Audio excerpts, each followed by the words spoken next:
Mga celebrities na nagbigay ng reaksyon sa matinding pagbaha at kalamidad sa Cebu. Angel Locsin. Binasag ng aktres na si Angel Locsin ang kanyang katahimikan at nagbigay ng kanyang reaksyon sa matinding sinapit ng mga Cebuanos sa hagupit ng Bagyong Tino. Nakisimpatya ang aktres sa mga biktima ng kalamidad.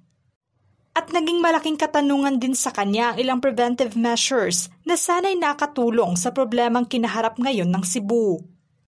Hinimok niya rin ang mga otoridad na agad imbestigahan ang matinding nangyaring pagbaha.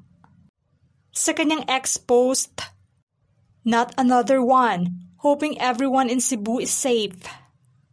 Are we all thinking the same? Is it just because of the rain or because something could have been done to prevent it? Hope authorities look into this as well so it doesn't happen again. Wishing our kababayans a quick recovery and safer days ahead.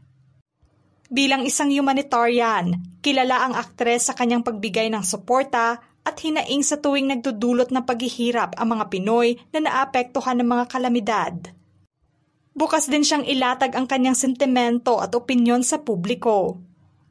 Marami naman ang saludo sa aktres na sa kabila pa man ang paglaylo muna niya ngayon sa showbiz, ay nagpapakita pa rin siya ng suporta at tulong sa tuwing may mga ganitong sitwasyon. Kim Chiu. Nadurog din ang puso ng proud Cebuana actress sa sinapit ng kanyang mga kapwa Cebuano. Ikinalungkot niya ang pinsalang iniwan ng Bagyong Tino sa lugar nila sa kanyang panayam aniya.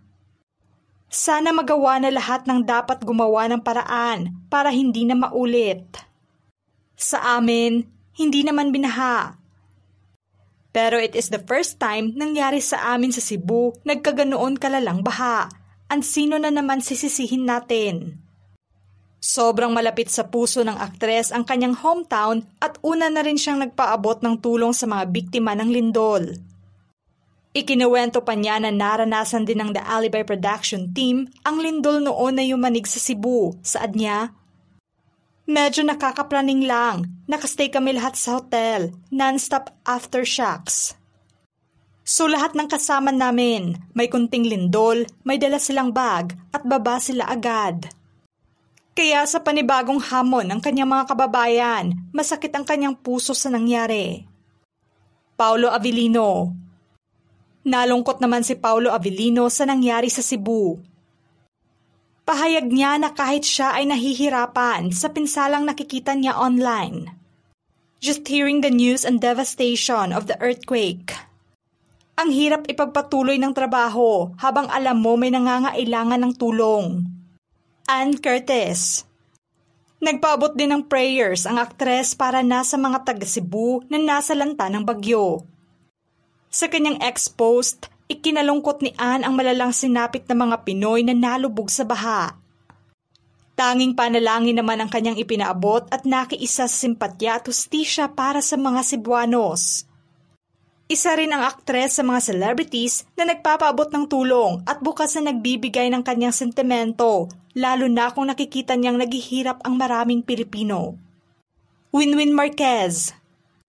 Ikinadismaya naman ng beauty queen actress ang matagal na usad ng imbestigasyon sa aligasyon ng flood control projects na nakaapekto sa maraming Pilipino. Sa kanyang Instagram story, inilabas niya ang kanyang reaksyon. May bagyo na naman, pero no one is being held accountable pa din. Pag nagbaha na naman, what will they say this time? Well, everyone keeps pointing fingers over these so-called flood control projects. Has anything actually been done to truly help? Isa lamang si Winwin sa maraming Pinoy na galit din sa mahinang usad ng investigasyon sa flood control projects issue.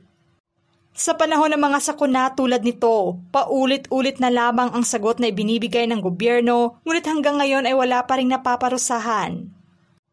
Malungkot lamang isipin na mga mahihirap pa rin ang labis na naghihirap tulad na nangyari ngayon sa Cebu. Vice Ganda. Nagpaabot naman ng panalangin si Vice Ganda para na sa mga nasalanta ng bagyo.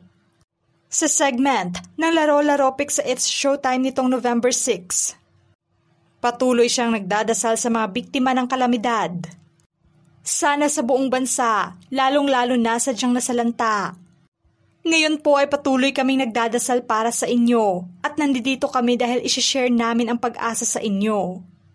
Hanggang sa tuluyang makabangon ang lahat, kailangang magtulong-tulong ang bawat isa. Alam nyo naman sa panahon natin ngayon, tayo-tayo ang magtutulungan. Beatrice Luigi Gomez, nadurog din ang puso ng beauty queen sa sinapit ng kanyang mga kababayan sa Cebu.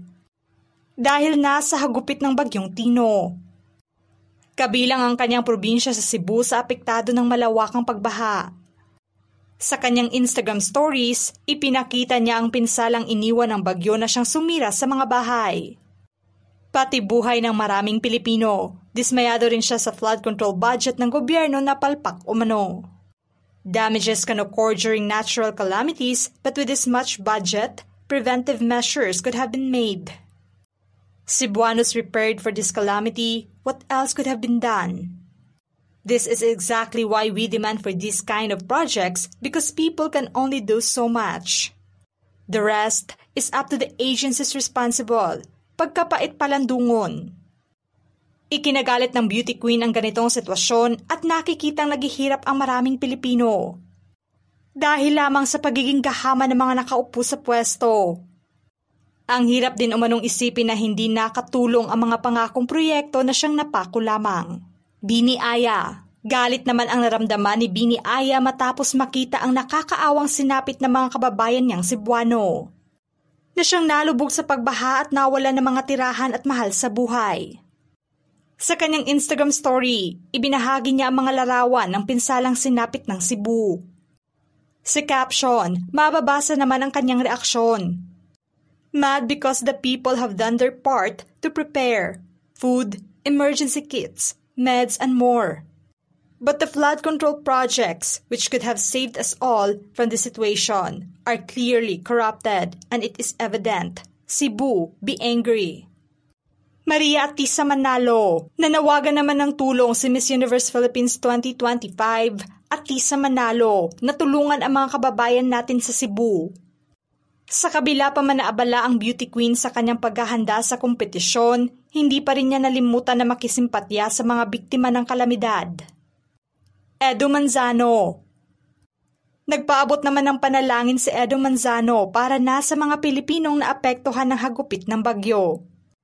Sa kanyang Facebook post, sending prayers for safety, protection and resilience to everyone affected by the typhoon in the Philippines.